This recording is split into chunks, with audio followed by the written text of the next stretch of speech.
My guardian abused me, but I finally fought back and took control of my life. The morning everything changed. I was standing in the kitchen making oatmeal when I heard Uncle Dale's voice rise like a thunderclap from the living room. "You little ingrate, you think this money is yours?"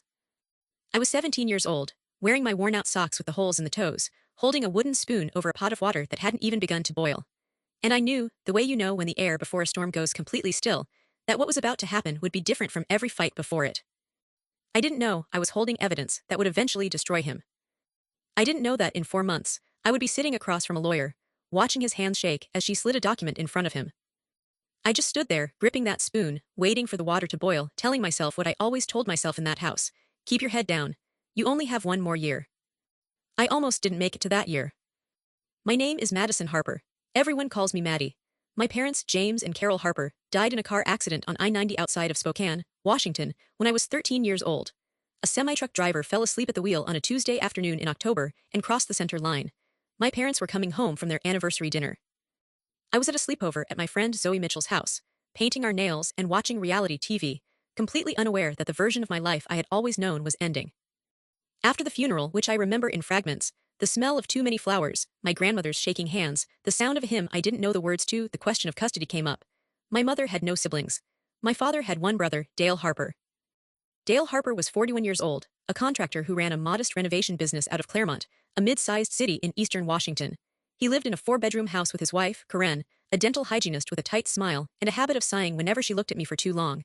They had no children of their own. At the time, I thought that was sad. Later, I understood it differently. The judge awarded Dale guardianship without much dispute. He was family. He had a stable income and a home. On paper, he was a reasonable choice. What nobody asked, what nobody thought to investigate, was whether Dale Harper was a good person. He wasn't. It didn't start with violence. That's the thing nobody tells you about this kind of abuse. It starts with atmosphere. It starts with the way someone looks at you across the dinner table, like you are an inconvenience they are generously tolerating. It starts with comments so small they seem like nothing. You eat a lot for a kid your size, you know that. And builds, week by week, into something you can no longer dismiss. Dale had rules, not the reasonable kind. His rules were architectural, designed to keep me small and grateful and confined.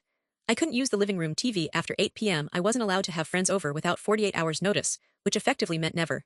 I had to ask permission to use the internet for anything beyond schoolwork, and he would periodically check my browser history with the focused attention of a man who was looking for something to find fault with. Karen was different. She wasn't cruel in the same targeted way Dale was. She was passive, conflict avoidant, the kind of woman who dealt with her husband's behavior by retreating into a particular brand of cheerful blankness. She wasn't an ally, but occasionally when Dale wasn't home, she would slip me an extra $20 or ask, quietly, if I was doing okay at school. I held onto those moments like coins. My best friend throughout all of this was Zoe Mitchell. We had been inseparable since 5th grade. She was sharp and funny, the kind of person who noticed everything and said exactly what she thought. She was the only person outside that house who truly understood what living there was like. I didn't tell her everything, but I told her enough. The one other person I trusted was my school counselor, Mr. Tom Garland, a lanky man in his 40s, with a beard going gray at the edges, who had a genuine talent for listening without flinching. I had started seeing him during sophomore year when my grades dropped, and we'd developed an easy rapport. I never told him about Dale's behavior directly, but I think he suspected more than I gave him credit for. What I did not know, what Dale had carefully, methodically hidden from me, was the money.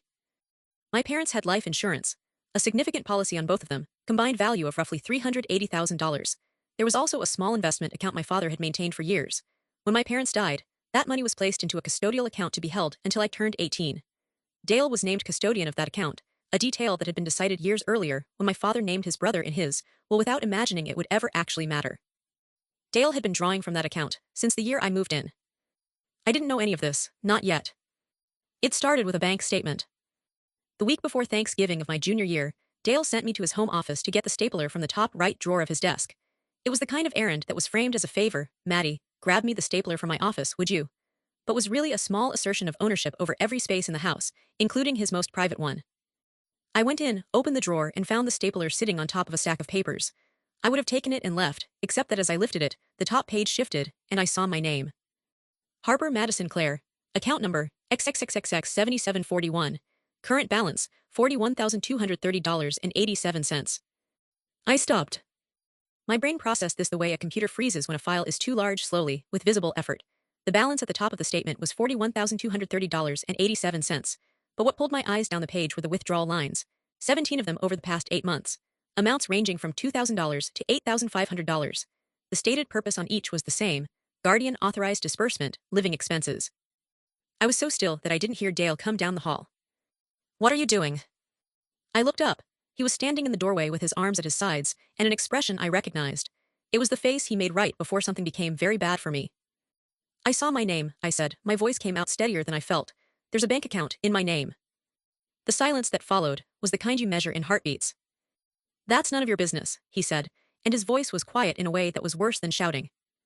My parents' life insurance is in that account, I said. Why are you taking money out of it? He crossed the room in 3 steps, took the statement from my hand, and said, I am your legal guardian. That account is under my authority until you are 18. I have the legal right to use those funds for your care and upkeep, which is what I have been doing. 17 withdrawals, I said. In 8 months, that's almost $60,000. Your care is expensive, Madison. I eat oatmeal and wear clothes from the thrift store. His face changed then. The quietness left it, and what replaced it was something uglier and more honest. He pointed at the door and said, Get out of my office.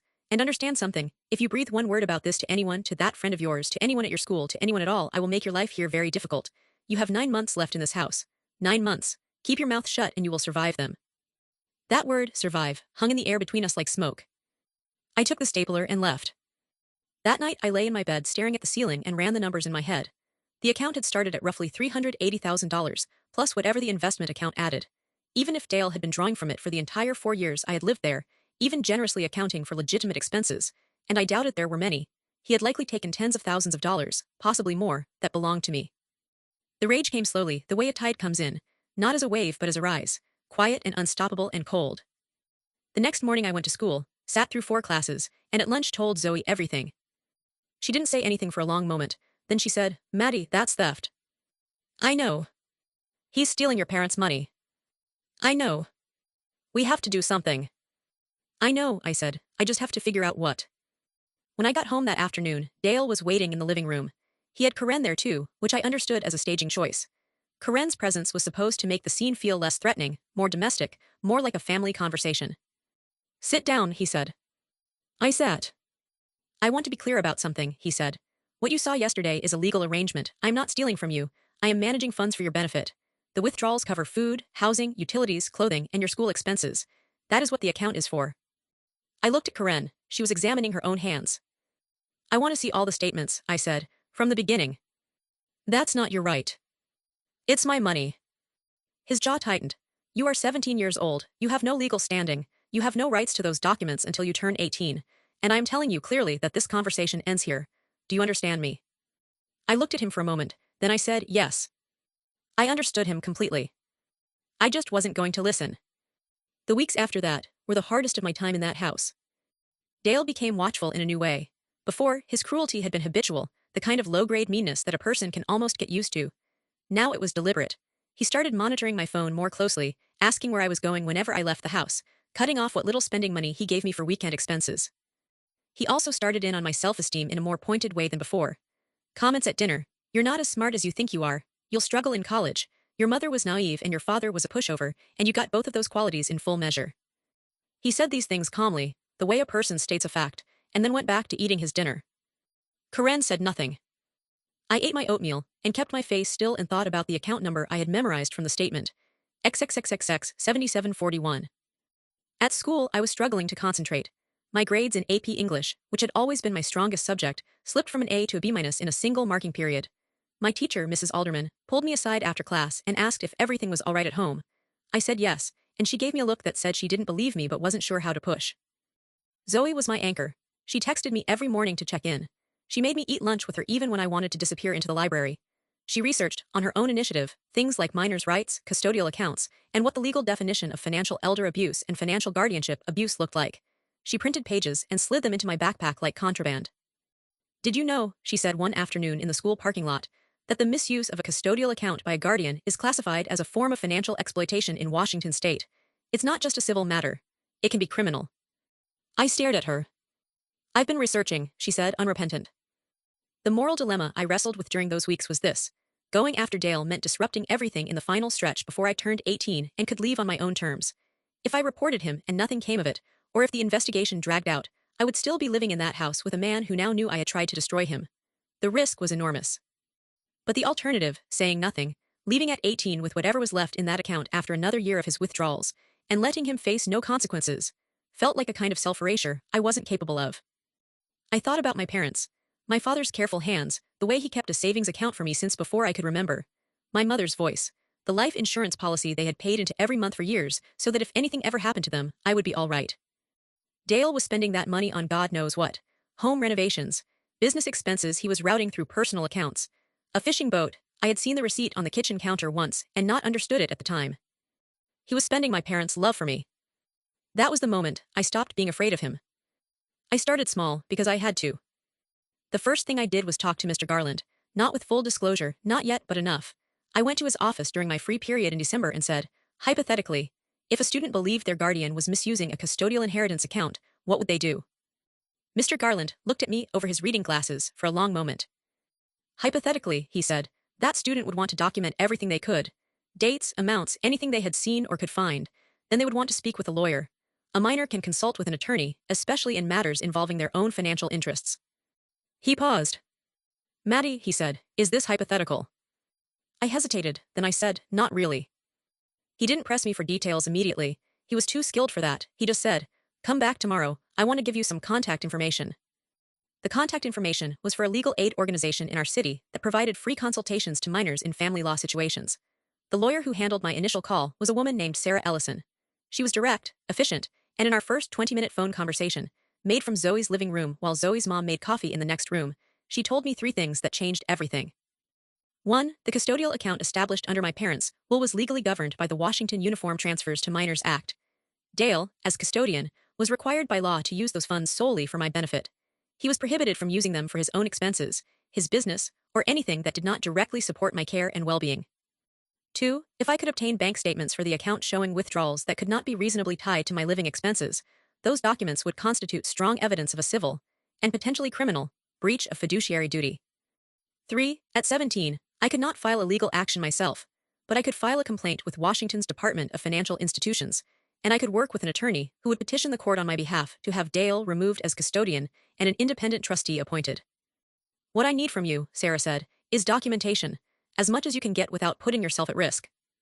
The problem was that Dale kept his financial documents in his locked desk and his locked filing cabinet.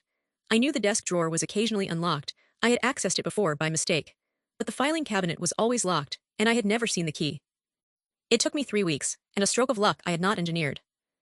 The luck came in the form of Dale's business partner, a man named Greg Fowler, calling the house in early January asking about an invoice dispute. Dale went outside to take the call, which was loud and agitated, and Karen, tired, I think, of both of them, went to her bedroom and closed the door. I had approximately 8 minutes. I went into Dale's office. The desk drawer was unlocked.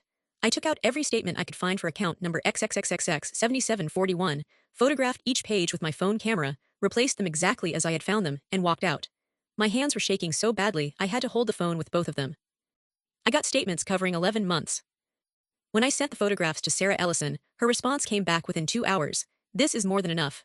I need you to come in with a parent or trusted adult. Can your school counselor accompany you? Mr. Garland agreed without hesitation.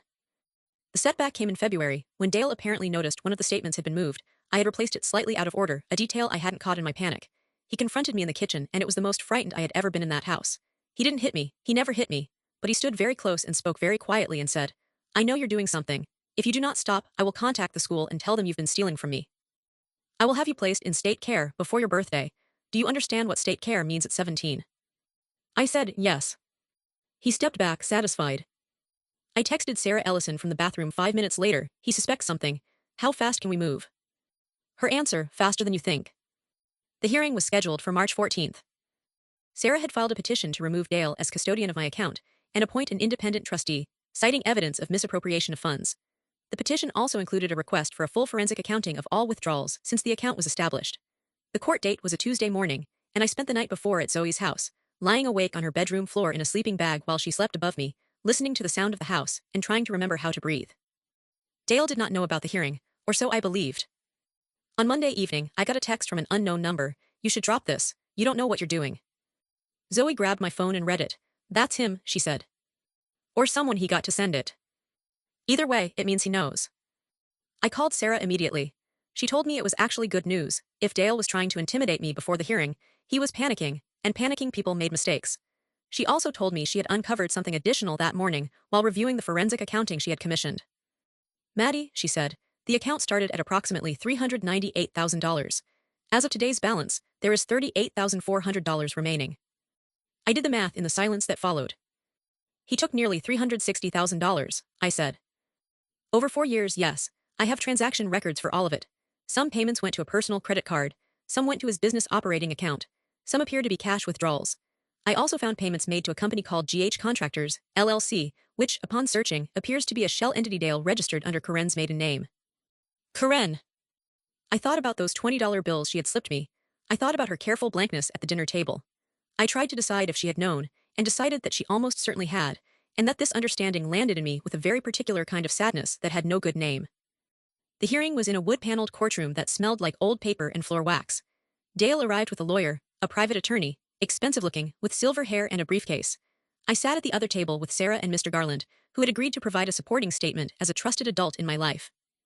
Dale looked at me across the room with an expression that was supposed to communicate that this was embarrassing, that I had made a mistake, that I had overplayed my hand. I looked back at him steadily and said nothing. Sarah laid it out methodically and without theatrics. The account balance, the withdrawals, the shell company, the documented living expenses for my care, food, clothing, school supplies, a small portion of utilities, which totaled, over 4 years, roughly $21,000. The remaining $339,000 in withdrawals had no documented connection to my care whatsoever. Dale's lawyer argued that the custodian had broad discretion in managing the account for the ward's long-term benefit, that some of the funds had been invested in the property in which I lived, and that my complaints were the product of a rebellious teenager misunderstanding legal financial instruments. The judge, a woman in her 50s named the Honorable Patricia Simmons, listened to all of it. Then she looked at me and asked if I would like to speak. I had prepared a statement. I had rehearsed it 11 times, but when I stood up, what came out was not the statement I had prepared. Your Honor, I said, my parents worked their entire lives and paid for life insurance because they loved me and they wanted to make sure I would be okay if something happened to them. They died when I was 13. The money they left me was the last thing they could do for me, and the man who was supposed to protect it spent it on a fishing boat and a fake company. The courtroom was very quiet. I'm not here because I'm a rebellious teenager, I said. I'm here because I'm almost 18, and I have $38,000 left of what should have been close to $400,000, and I want it protected before there's nothing left at all. Judge Simmons looked at me for a moment, then she looked at Dale. The twist came from Karen. I didn't see her come in. She slipped into the back of the courtroom sometime during Sarah's presentation and sat alone in the last row. When Judge Simmons called a brief recess and Dale's lawyer went to confer with him, Karen walked to the front of the room and sat down in the chair beside me. Dale saw her. The expression on his face was the most honest thing I had ever seen from him. I talked to a lawyer last week, she said quietly, looking straight ahead. I told them everything I knew, about the account, about the company, about how it was structured. She paused. I'm sorry, Maddie, I should have said something a long time ago. I didn't say anything. I didn't know what to say. I'm not doing it for you, she said, and there was something almost honest in that. I'm doing it because I don't want to be part of this anymore. When the hearing resumed, the judge granted the petition. Dale was removed as custodian. An independent financial trustee was appointed effective immediately to take control of the account. The judge also referred the matter to the county prosecutor's office for review of potential criminal charges. Dale's lawyer objected. Dale himself stood up and started to say something, and his lawyer put a hand on his arm and he stopped. I walked out of that courtroom in the late morning sunshine with Sarah Ellison on one side and Mr. Garland on the other, and I stood on the sidewalk for a moment and looked up at the sky and felt something I had not felt in 4 years. Like I could breathe all the way down. I turned 18 on April 9th. By that point I was living with Zoe and her family, who had insisted I move in after the hearing, once it became clear that returning to Dale's house for even another month was untenable. Zoe's mother, a pragmatic and warm woman named Diane Mitchell, put a folding cot in Zoe's room and told me I was welcome as long as I needed. I cried in their bathroom for 20 minutes the first night and then came out and helped with the dishes and didn't mention it again. The criminal investigation moved slowly, as these things do. By summer, Dale had been formally charged with first-degree theft and breach of fiduciary duty. His lawyer negotiated, as lawyers do. The outcome, reached 6 months later, was a guilty plea to a reduced charge of second-degree theft, restitution of $287,000 to my now independently managed trust account, 3 years of supervised probation, and the permanent revocation of his right to serve as a custodian or guardian for any minor in Washington state. It was not everything. It was not the full $339,000. It was not a prison sentence, which some people in my life thought he deserved, and which I spent some time thinking about as well. But it was real, and it was documented, and it was his name on a guilty plea. Karen cooperated fully with prosecutors and was not charged. I did not forgive her, but I did not blame her the way I blamed him. She was a weak person who made a choice to look away. Dale was a calculating person who made a choice to steal. Those are different things, even if neither of them protected me the way I needed to be protected. Mr. Garland was named in the local paper as having provided key testimony, and he got a small commendation from the school district that he seemed genuinely embarrassed by. I sent him a card and signed it "Thank you for not pretending you didn't see." I enrolled at Washington State University in the fall, studying social work. The irony of that choice was not lost on me. Sarah Ellison waived a significant portion of her fees and wrote me the most honest college recommendation letter I have ever read. Madison Harper has experienced what happens when the systems designed to protect children fail, and she has chosen, instead of bitterness, to understand those systems from the inside. I read it 3 times, then I folded it and kept it. The money, what remained of it, managed now by a trustee who sent me quarterly statements I actually wanted to read, covered my first 2 years of tuition with a comfortable margin. It was not the full inheritance my parents had intended, but it was enough to start. My father had always said that enough was sufficient if you used it well. I think about them more now than I did during those years in Dale's house. I think I was too numb to think about them then. Now I can let them back in small memories, the weight of my father's hand on my shoulder, the smell of my mother's perfume on a Sunday morning. They feel closer now that I'm standing on the other side of something. I don't know if they would have been proud of how I handled it. I think they would have been proud that I handled it at all. 6 months after the guilty plea, I received a letter from Dale's attorney forwarding a single handwritten note. No explanation, just a folded piece of paper in Dale's handwriting. Your father and I had a falling out in 2008. He loaned me $40,000 to save my business and I never paid it back. When he died and the guardianship came up, I told myself I was just evening a score. I know that's not an excuse, I know it doesn't matter, but I wanted you to know that part. I sat with that letter for a long time. My father had loaned his brother $40,000 and never told anyone. He had still named Dale in his will. He had still trusted him with my care, maybe because he believed in the version of family loyalty that forgives without keeping score, or maybe because he simply couldn't imagine a world in which he and my mother weren't here to protect me themselves. Dale had taken that trust and used it to build a ledger of resentment and entitlement that he then emptied onto me, a 13-year-old girl in worn-out socks who had just lost everything. I folded the letter. I did not respond. I did not need to. But I did finally understand the shape of the whole thing, and understanding it, clearly, without flinching, felt like the last piece of something I hadn't known was missing. So, what would you have done in my position? Would you have confronted him earlier or waited? Was Karen as guilty as Dale, or does cooperation at the end change anything? And honestly, do you think the outcome was justice, or just the closest thing to justice the system was willing to deliver? I read every comment. I want to know what you think.